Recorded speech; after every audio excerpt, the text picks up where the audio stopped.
Ils étaient nombreux, très nombreux à saluer dimanche la carrière du grand Jim Bilba. Arrivé en 1986 à Cholet Basket, le jeune Guadeloupéen intègre très rapidement l'équipe professionnelle. Avant de rejoindre le club de Limoges 6 ans plus tard, en 1992, il décrochera dans les Mauges 2 titres de champion de France Espoir et le trophée du futur.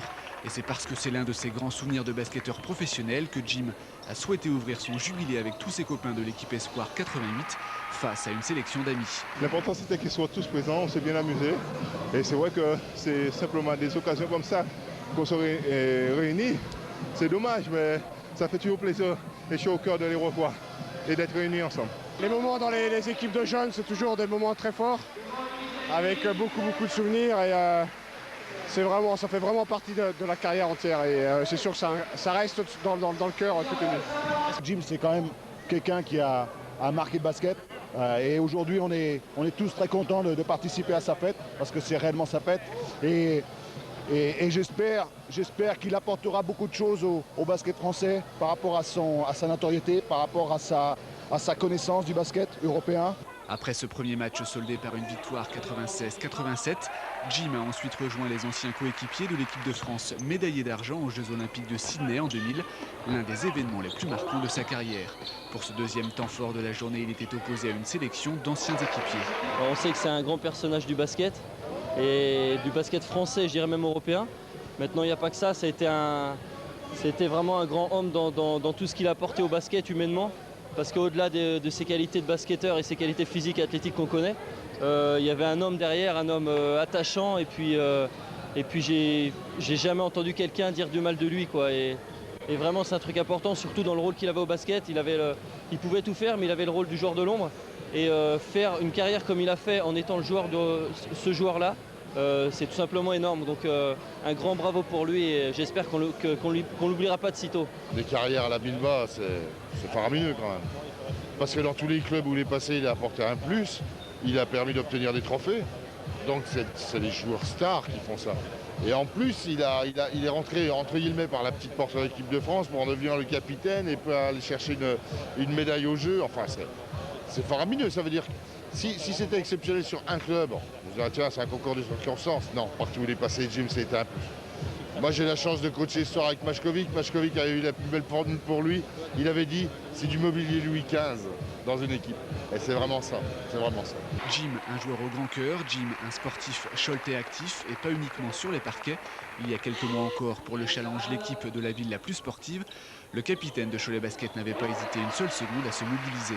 Il avait tenu des propos sur sa carrière, son début à Cholet, son retour à Cholet pour finir sa carrière, avec ce qu'il estimait devoir à un club qu'il avait formé.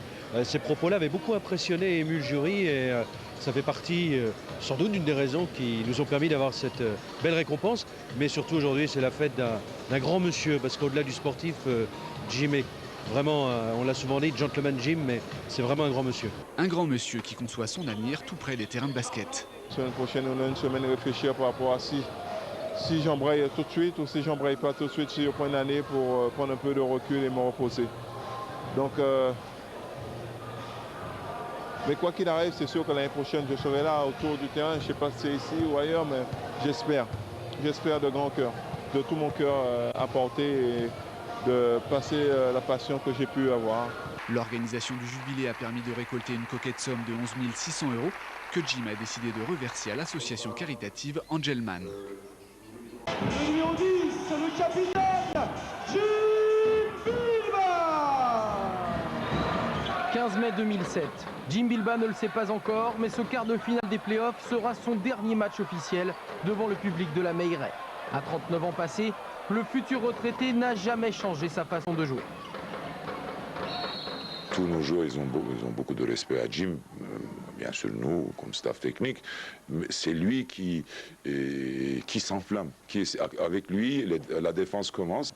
Cette aptitude à défendre, Bilba l'a développée partout où il est passé. À Cholet, où il a été formé, à Limoges, avec qui il a remporté la Coupe d'Europe en 93, en Grèce et enfin à Villeurbanne.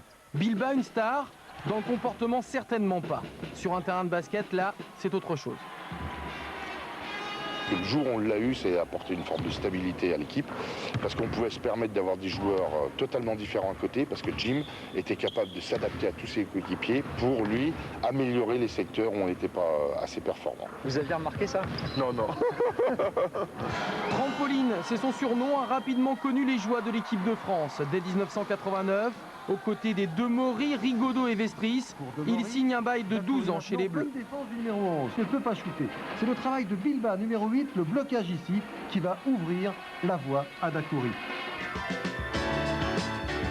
En 2000, Bilba et la France sont vice-champions olympiques à Sydney. Un an plus tard, ils décident de passer la main après 167 rencarts avec les tricolores. Des adieux émouvants pour un homme aussi discret. C'est avec beaucoup d'émotion que je vais laisser l'équipe de France. Et je me souviens que des bons souvenirs que j'ai pu avoir avec vous.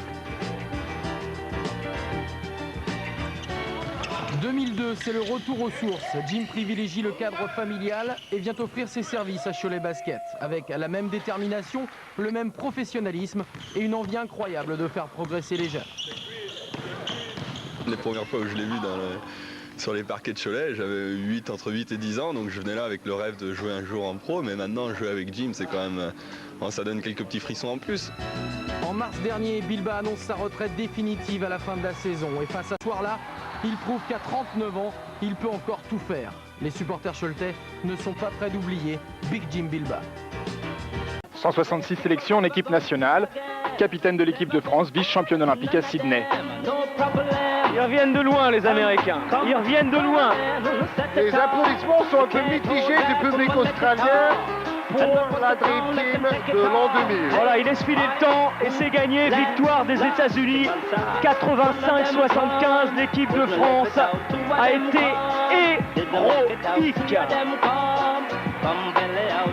Nous sommes alors le 1er octobre 2000 et la France vient d'accomplir une quinzaine exceptionnelle. Une médaille d'argent inespérée qui marquera à jamais l'histoire du basket français. On aurait aimé voir cette équipe accomplir de nouveaux exploits. Hélas, il aura fallu attendre 7 ans pour voir la bande de Bilba reconstituée à l'occasion du jubilé de son emblématique capitaine.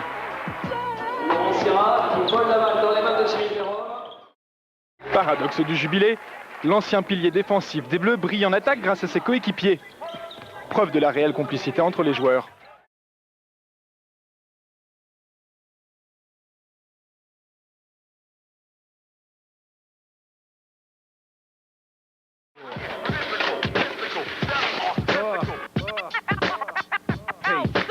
Ma gauche et la claquette dunk de Jim Bilba. Fabuleux!